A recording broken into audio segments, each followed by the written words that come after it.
بالله من الشيطان الرجيم. بسم الله الرحمن الرحيم.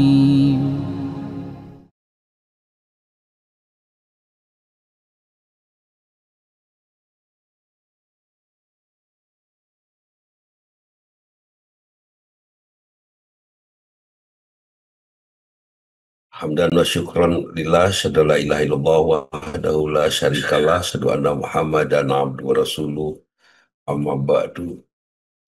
Sahabat yang berbahagia di sana, saya melihat Ibu Marlina Amri masih di perjalanan ini ya. Mudah-mudahan fi amanillah Ibu. Soalnya lihat lampu lalu lintasnya jalan terus itu, lampu malamnya. Eh, kita semua ingin mendapatkan kehidupan yang pada saat pertanggungjawaban di akhir hayatnya kita WTP ya. Ya, itu ya Kang Yadi ya. WTP itu wajar tanpa pengecualian. Nah, itu. Jadi kalau gubernur atau wali kota mempertanggungjawabkan hasil kerjanya di gedung DPR, itu hebat kalau sudah wajar tanpa pengecualian. Itu husnul khotimah. Nah, kematian mungkin kalau dipersiapkan, waduh, ingat meninggalnya saja sudah luar biasa. Ya, Ustadz ya, ingat meninggalnya aja udah luar biasa. Begitu anehnya gini, ingat kematian itu tidak menjajah, Ustadz. Saya ingat kepada kematian setiap hari, setiap saat. Duh, sigana ayeuna nih, sepertinya sekarang saya pulang. Tapi tidak menjajah. Saya tetap berbuat, saya tetap melakukan apa saja yang bisa membuat saya bermanfaat. Kemudian saya bertanya pada diri saya sendiri, apa yang harus saya lakukan? Saya tidak beli makam di San Diego Hill. Saya tidak beli karena saya khawatir meninggalnya di laut, gitu keanggo kan gitu. Kemudian saya tidak beli kain kafan, biarkan saja yang hidup nanti yang akan merawat saya. Saya hanya sekedar memberikan banyak kebaikan kepada banyak orang ya, Bu Emma ya, supaya nanti mereka akan merawat kita pada saat kita pulang. Yang susah adalah mewaspadai kematian. Kira-kira saya meninggal dalam keadaan apa? Yang tentunya ini udkurullaha dzikron katsiro, zikir sebanyak-banyaknya. Artinya zikir sebanyak-banyaknya itu apa? Bukan mengucapkan kalimat subhanallah, alhamdulillah, la ilaha illallah, Allahu akbar saja, bukan. Tetapi saya betul-betul ingat Bu Mira Junaidi, betul-betul ingat bahwa saya ingin eh, ucapan, pendengaran, penglihatan, sikap saya semua itu betul-betul Bu Hani dalam keadaan saya lakukan karena Allah. Keinginannya Bu Hani banyak sekali, pengen lepas gitu dari semua. Pengen kita genggam dan kita cengkram dunia ini habis. Tapi usia rupanya. Buat sahabat-sahabat di sini yang masih muda, yang masih muda dan sehat ya Kang Alex ya, rasanya kok sulit untuk mengingat hal itu. Saya nggak tahu. Mudah-mudahan juga sama seperti apa yang saya rasakan. Kita waspadai dengan zikir sebanyak-banyaknya. Zikir dalam sudut pandang saya adalah melakukan semuanya karena Allah. Kalau dalam satu hari ada 50 perbuatan saya, maka saya harus 50-50-nya itu karena Allah. Kalau tidak bisa 50-50-nya, saya tidak akan mungkin di bawah 25. Saya lakukan karena Allah harus di atas 25, harus kasiro, harus banyak, lebih banyak dan terbanyak. Itu saya harus mayoritas saya lakukan karena Allah. Kemudian ini mewaspadai kematian Bu Lili Sukiani, mewaspadai. Kemudian saya tidak boleh semaksimal mungkin saya berikhtiar, mengusahakan, memilih kata-kata, memilih cara gerak mata, memilih gimik dan gerak wajah. Jangan sampai itu semua menyinggung perasaan orang lain yang menatap saya. Ya, tidak bisa Bu Fida, saya asal bicara. Kalau saya bicara, Bu Fida Wayuni tersinggung, mungkin di Zoom kita nggak ketemu ya, di darat. Terus tersinggung, Masya Allah. Sudah tersinggung, lupa aja besok teh. Setelah lupa itu dibawa terus nanti ke alam sana. Sementara saya tidak tahu, saya salah, saya belum minta maaf dan Mufidah juga sudah melupakan. Melupakan bukan berarti sudah memaafkan. Tuh. Jadi itu juga zikir, zikron kasiro, zikir yang sekuat tenaga kita lakukan. Kemudian kebalikan daripada kita melakukan sesuatu yang lillah, Bu Sukmayani, kebalikannya kita akan, bukan kebalikan mungkin ya, yang lainnya kita akan berbuat, berbicara, bersikap sesuatu yang ditiru oleh orang lain. Ini mungkin Kang Jajat yang disebut yanfa'hum linnas. Kalau saya memberi helikopter kepada Ustadz Dedi Haryadi buat dakwah, mungkin itu bermanfaat. Tapi sebentar manfaatnya. Sepanjang helikopter itu ada, ya kan? Kalau helikopter itu sudah tidak ada, suatu saat bingung parkir terus ada angin pan ngoleang gitu. Ada pengajiannya di sebuah tempat kecil pakai helikopter, entrep di mana aja. Ah, habis sudah. Nah, jadi apa sih yang yanfa'hum linnas itu? Ketika dokter Del memberi saya vitamin, kemudian vitamin yang saya konsumsi itu membuat saya sehat, kuat, kemudian saya jadikan itu perbuatan bermanfaat, tenaga itu mungkin bermanfaat. Tapi yang manfaatnya lebih besar adalah seperti manfaat yang diberikan, yang dilakukan oleh Rasulullah SAW dan para sahabatnya. Semua perbuatan mereka kita bicarakan sekarang dan kita teladani, itu manfaat yang panjang. 15 abad sudah. Meskipun ada orang yang bicara Kang Indra Martono, ada orang yang bicara dan ini tokoh masyarakat.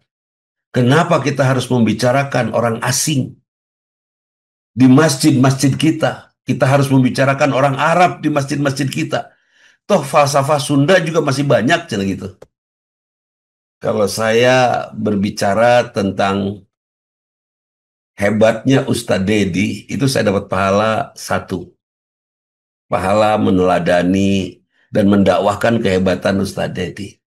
Tapi kalau saya membicarakan kehebatan Umar bin Khattab, kehebatan Rasulullah SAW, itu pahala saya mungkin dua.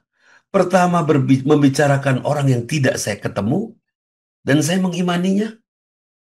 Yang kedua, saya membicarakan kebaikannya dan mendakwahkannya. Dua, saya dapat pahalanya. Kalau dengan Ustadz Dedi, saya ketemu, saya dapat satu dakwah saja. Beliau, Rasulullah dan para sahabat, memberikan manfaat yang besar. Ketika Kang Jajat bersikap baik, Kang Jat, kemudian diteladani oleh anak-anak, bahkan anak-anak sering sekali berbuat dengan bahasa, aku pengen kayak papa, aku pengen seperti ayah, ayah tuh begini, begini, begini. Saya melakukan itu, saya pengen seperti bapak saya. Ustaz Dedi pun bapak teh luar biasa lah, ya. Sampai saya mencoba menjadi orang yang tidak terseret-seret oleh nafsu amarah. Marah pun bisa saya kendalikan karena contoh dari ayahanda tercinta. Mungkin itu yang disebut yanfa'uhum linnas. Mampu memberikan manfaat yang besar bagi manusia dengan cara menularkan karakter. Nah, karena itu kita jadi ibu, bapak, jadi teman, sahabat, siapa saja. Jangan berkarakter yang kira-kira karakter kita akan membuat orang lain meneladaninya dan tidak bermanfaat. Atau sama sekali karakter kita tidak bermanfaat untuk orang lain. Hidup kita nol. Yang luar biasa memang dalam kondisi ini adalah mereka yang menjadi guru ya. Guru itu menularkan di samping ilmu. Saya sampaikan ini kepada sahabat-sahabat di madrasah, para guru di madrasah, Bu Dele. Saya sampaikan, jangan kamu memindahkan isi buku itu ke kepala kamu, kemudian isi kepala kamu ke kepala anak. Jangan hanya itu. Tularkan karakter. Ketika kamu berbicara tentang hebatnya Pangeran Diponegoro dalam pelajaran sejarah, gambarkan karakter Pangeran Diponegoro itu dalam karakter kita. Kemudian karakter kita diteladani oleh anak-anak. Ketika kita bercerita tentang Rasulullah, gambarkan karakter Rasulullah dalam hadisnya itu dan jadikan itu karakter kita, kemudian kita tularkan karakter itu kepada anak-anak murid kita. Itu baru yang disebut guru yang yanfa'hum linnas, mampu memberikan manfaat. Saya ingat Bapak Fadil Muhammad, kita kenal itu semua. Pak Fadil Muhammad suatu saat dalam sebuah ceramahnya saya mendengar bahwa bos yang baik adalah bos yang mampu menghadirkan bos-bos baru yang lainnya. Manajer yang baik adalah manajer yang mampu menghadirkan manajer-manajer baru yang lainnya. Saya pikir Ustadz juga begitu. Iya kan? Ibu juga begitu untuk anak-anaknya. Ibu yang hebat adalah ibu yang mampu mencetak anak perempuannya menjadi ibu yang hebat.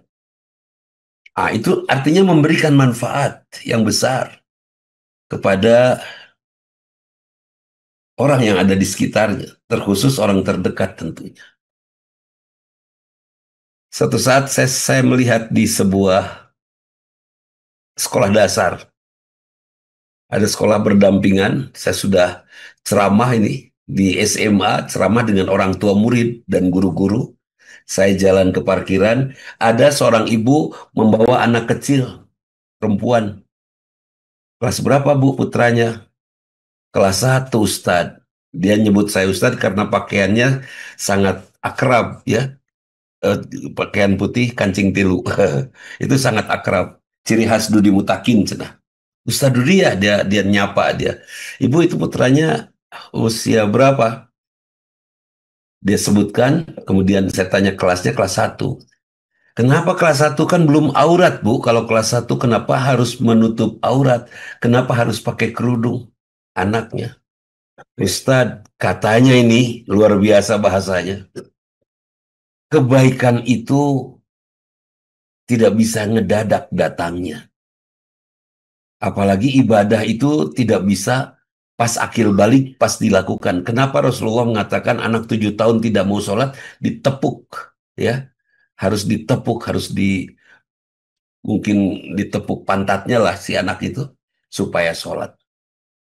Kenapa umur 7 tahun? Padahal kan belum wajib. Belum mukallaf. Pembiasaan itu katanya harus kita lakukan dari sejak dini, daripada nanti saya akan sangat sulit untuk membiasakan ini kepada anak saya kalau tiba-tiba ngadadak gitu kan. Saya melihat banyak kok ibu-ibu yang solehah tapi sulit untuk membuat anaknya menutup aurat. Itu bukan berarti ibunya tidak mau membuat anaknya menutup aurat, tapi mungkin anaknya susah untuk memulainya. Hidayah itu dipancing dari sejak anak itu kecil.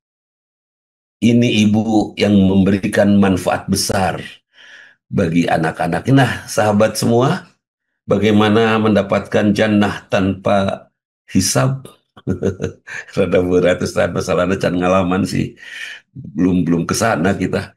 Tapi paling tidak kita mewaspadai, saya mewaspadai hal itu. Sikap kita menjadi seorang yang paling bermanfaat. Sikap kita menjadi seorang yang menghindarkan diri dari kesalahan yang membuat orang lain kecewa.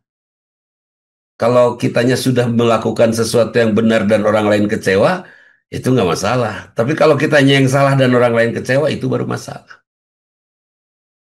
Jadi mudah-mudahan kita mendapatkan pencerahan di sesi kedua, mendapatkan jannah tanpa hisab ini. Dari Al-Ustadz Dedi Haryadi, mendapatkan akhir hidup yang WTP, ya, wajar tanpa pengecualian. Nah, Si Gana, aduh luar biasa ya. Dudi masuk surga, terus kata anggota DPR, interupsi. Dudi tidak pantas masuk surga sebab ada kasus ini. Aduh, kita teh udah melangkah tiba-tiba ngerem. Ya Allah. Terus kata, kenapa? Dia udah menyakiti Ibu Lili Sukiani. Bu Lili mana sini? Iya tuh, Dudi tuh gini. Dia juga sudah mengecewakan Bu Hani. Mana panggil Bu Haninya? Bener nggak Dudi mengecewakan Bu Hani? Betul. Dudi tuh selalu non eh PHP, PHP dan seterusnya. Wah, saya mohon maaf kepada semua yang pernah saya kecewakan di media ini ataupun di mana saja kita pernah ketemu, Masya Allah. Ya ada misi lepat ya, Bu Dewi ya. Bahaya tuh nanti. Nanti ada yang interupsi malaikat. Itu Ustaz Dedi ulama ke surga. Aduh, bahasan. Makanya kita ngajajar eta cek malaikatnya manya orang sehebat beliau dengan ilmu yang sedalam beliau masih dihalangi untuk mendapatkan surga. Kata seorang tukang beca, enggak, dia pernah nyenggol beca saya, terus dia pergi gitu aja. Tah, itu kan bahaya dewa ya. Terus Bu Hani juga mau masuk surga. Jangan dulu. Dia pernah mengecewakan orang. Dia lampu sen ke saya juga mengecewakan itu. Jadi harus waspada terus, zikir terus. Itu Kang Yadi masuk surga, kata malaikatnya. Oh tidak. Sepanjang dia mengajar beberapa mahasiswi kecewa sama Kang Yadi. Aduh gitu. Kecewanya kenapa? Kan Kang Yadi baik-baik saja. Dia mahasiswi itu suka sama Kang Yadi. Mereka tidak tahu kalau Kang Yadi sudah punya istri. Setelah tahu mereka kecewa. Ah, itu masalah setanya. Itu masalah mahasiswinya itu, mah. Nah, itu. Jadi diwaspadai lampu sen ke kanan, Bu Emma, ari belok ke kiri ya. Ari tangan ke geleberan ke katuhu, ari menggol ke kencal. Pan teu beres itu teh. Seperti itu. Jadi kita coba untuk betul-betul teliti, hati-hati, zikir sebanyak-banyaknya, memberikan manfaat seluas-luasnya, menularkan karakter baik dalam hidup kita. Masya Allah, Ustadz. Luar biasa. Jadi Punten agak lompat Ustadz karena waktu. enggak, gimana? Jadi jadi rindu ingin mendapatkan jannah tanpa hisab dan semua keempat hal itu di saya tidak ada. Keengpan menakutkan sekali itu. Dan yang ingin saya garis bawahi ini tadi percaya kepada bintang, kepada kemusyrikan ya, yang Betul. dalam tanda petik banyak nggak sih kita yang musyrik sepertinya banyak. Orang sakit kepala diobati oleh segepok uang 100 ribuan langsung damang. Itu musyrik itu. Katanya gara-gara duit itu. Padahal la yanfa'uhum wala la yadurruhum Boleh wala ya. wala yanfa'uhum. Itu tidak akan memberikan madarat juga tidak akan memberikan manfaat uang itu kalau Allah berkehendakan seperti itu. Belum lagi suami yang menganggap bahwa pekerjaannya lah yang memberikan rizki.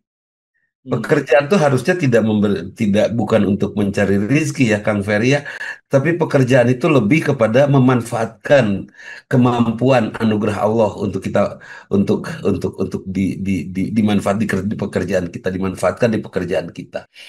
Ah, rizkinya ya Allah yang ngatur. Ada orang yang kerja keras, sangat keras, tapi nggak dapat apa-apa. Ada orang yang nggak kerja-kerja diem aja, tapi dapat apa-apa banyak kan itu ya.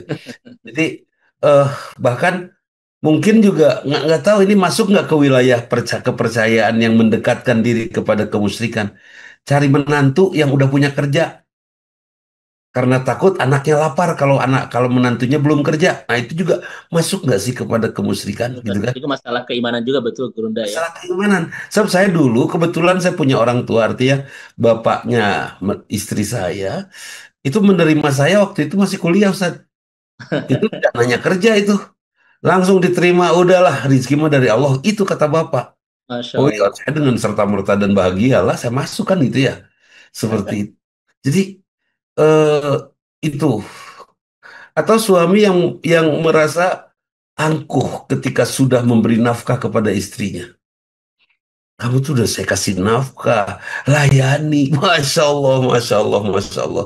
Pernahkah kita berbuat untuk Allah padahal Allah sudah memberikan banyak kepada kita? Ya kan, melayani Allah lah kalau dalam bahasa Nasrani melayani Tuhan, ya melayani Dia. Kalau kita mungkin taat kepada Allah karena Allah sudah memberikan semuanya kepada kita. Itu tentang kemusyrikan yang saya garis bawahi, hati-hati. Banyak juga orang tua atau tidak sedikit orang tua yang berkata, kalau mama tidak kerja keras, kamu nggak bisa selesai kuliah. Masya Allah.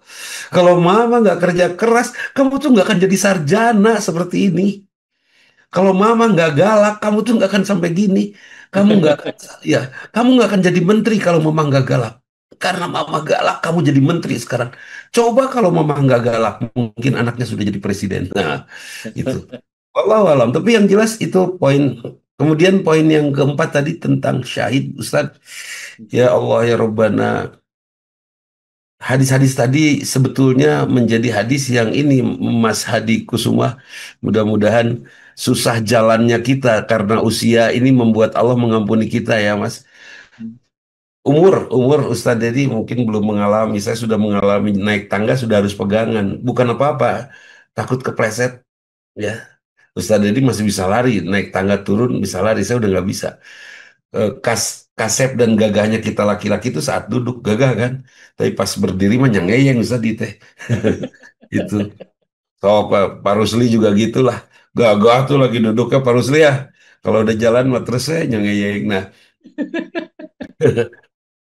mudah-mudahan susah jalannya kita di usia senja ini atau sakit pinggang kita itu kan diwakili oleh perut dan sekelilingnya mungkin ya, perut pinggang sampai ke belakang mungkin muter gitu kan, dada muter gitu sampai ke punggungnya, walau alam, tapi tidak ada satupun sakit sekecil apapun sampai tertusuk duri kecuali Allah mengampuni kan itu ya, Masya Allah.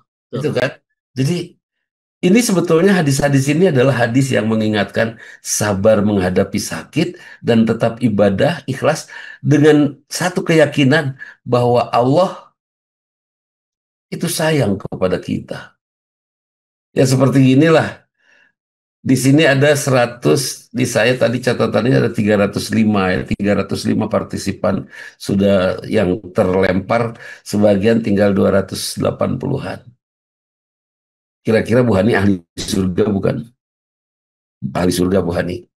Kira-kira Kang Yadi, Kang Ferry, Kang Elan ahli surga bukan? Iya. Dan nggak mungkin kalau bukan ahli surga diundang ke sini kan gitu. Betul.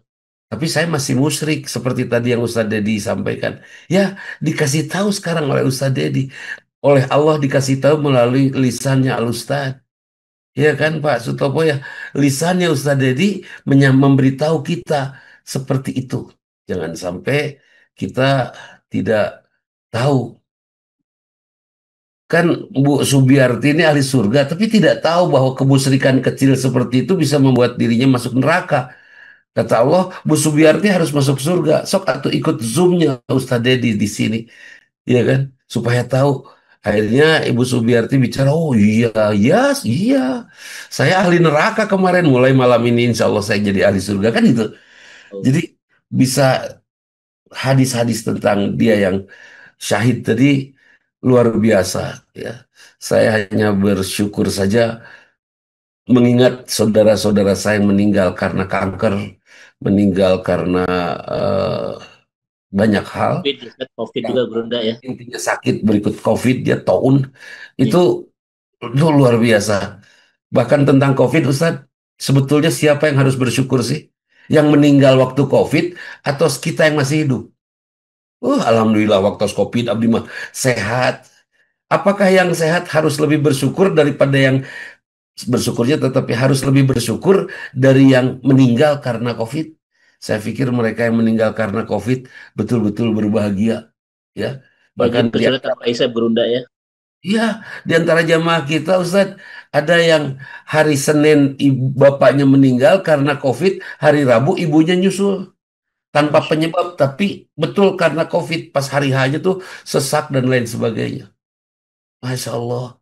Terus sekarang dia sematawayang sendiri, seorang pemuda itu yang biasa ikut film kita ini. Masya. Wah, luar biasa. Saya sampaikan siapa yang sebetulnya harus bersyukur, Ibu Dara. Yang harus bersyukur mungkin mereka yang sudah pulang karena wabah itu. Bukan kita. Kita harus terus waspada. Kita harus terus waspada. Siapa ya Bu Dele yang harus bersyukur? Mereka yang saat ini sedang sakit atau kita yang saat ini sehat yang harus lebih bersyukur? Mungkin mereka karena mereka sedang berada dalam ampunan Allah. Mungkin di antara jamaah di sini yang hadir Ustadz, ada yang sedang sakit pinggang, katanya kejepit apalah ya, kejepit saraf atau apalah bahasanya. Seperti itu, saya paksakan, saya nggak bisa duduk Ustadz, saya jadi off cam, ditutup kameranya. Saya bilang, itu dengerin Ustadz Dedi barusan sambil WhatsApp, itu dengerin Ustadz Dedi. Mereka yang sakit itu syahid. Nya cenah mun maot mun teu cenah nyeri we jangan putus asa, tetap we ya diampuni oleh Allah Subhanahu wa taala. Kepada bapak-bapak semua, jangan merasa bangga setelah menafkahi keluarganya, karena itu adalah kewajiban. Saya pernah ditanya, Ustaz, kenapa sih laki-laki harus menafkahi istrinya? Karena laki-laki mudah memudarkan cintanya. Dengan memberi nafkah kepada istrinya, maka cintanya akan semakin kuat, menguatkan, gitu kan. Sampai cobian, saya punya burung, setiap hari saya pilihkan makanan terbaik untuk burung itu, saya makin sayang ke burung itu, ya kan. Saya punya ikan, saya beri makanan terbaik untuk ikan itu, saya makin sayang sama ikan itu. Tapi ketika saya acuh tak acuh terhadap burung, terhadap ikan, maka rasa sayang pada nyonya ada istri teh manuk, bukan, ya. Tapi paling tidak bahwa memberi itu akan membuat kita semakin cinta. Kemudian seperti bersodakoh karena Islam, bersodakoh karena Allah. Semakin kita bersodakoh karena Allah, maka insya Allah kita akan semakin mudah untuk mencintai Allah. Bahkan ini juga menjadi solusi. Ya. Kebetulan salah satu rekening saya betul itu diblokir ya oleh PPATK. Saya jadi senyum sendiri. Bisa, katanya bisa diurus, tapi saya nggak ngerti ngurusnya kemana, PPATK-nya di mana, nggak ngerti. Nah, itu diblokir, saya jadi mikir, daripada diblokir mending sodakoh-sodakohkan kan itu ya. Lebih baik kita berbagilah daripada diblokir, sok daripada gak pernah rugu kan itu. Nah, jadi walau alam rupanya ini juga menjadi apa namanya ajakan sodakoh dari Allah dengan kondisi kebijakan politis sekarang ini menjadi ajakan yang membuat kita bisa semakin mencintai Allah ya. Mudah-mudahan. Jadi bapak yang menafkahi istri jangan bangga pak, tapi cintai, ya kan? Kamu tuh udah saya kasih nafkah, tahu nggak? Ini baru dua. Kamu teh kunaon ngajebian wae ka bapak teh, padahal kan udah dikasih nafkah sama bapak teh tiap bulan. Gede lagi. Kunaon kunaon jebi wae. Bukan jebi papa, aku teh cameuh udah bawa ti orok. Oh, sorry suganti jebi kan gitu ya. Terus nafkah itu jangan membuat kita angkuh.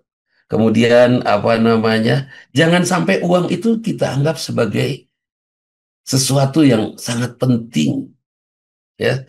Padahal uang itu tidak bisa memberikan madorot, juga tidak bisa memberikan manfaat. Seperti itu, kecuali Allah mengizinkan itu terjadi. Wallahu alam. Hati-hati dengan kemusyrikan, dan mudah-mudahan kita berada dalam keadaan syahid tanpa rasa sakit.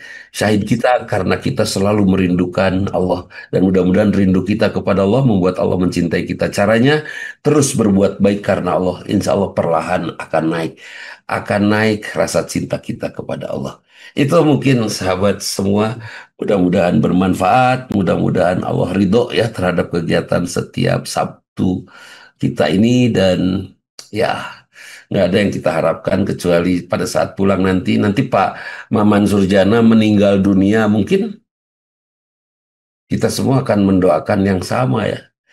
Akan, oh Pak Maman itu, oh itu Pak Maman itu nggak tahu Pak Maman yang mana ya, dan selalu off cam apa karena eta kan akhirnya bisa, kalau off kameranya bisa nggak ketahuan Maman, makanya Maman dia 15 nah.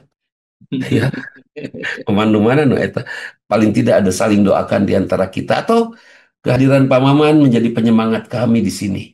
Ya, masing-masing pihak menjadi penyemangat pihak yang lainnya di sini, Kang Elan, ya, Bu Lela dan semuanya. Dan kondisi seperti itu adalah kondisi di mana kita mendapatkan jariah, dan Masya Allah. Orang yang jariahnya banyak itu insya Allah syahidnya dekat ya, dekat kepada syahidnya. Itu saja, mangga Ersan.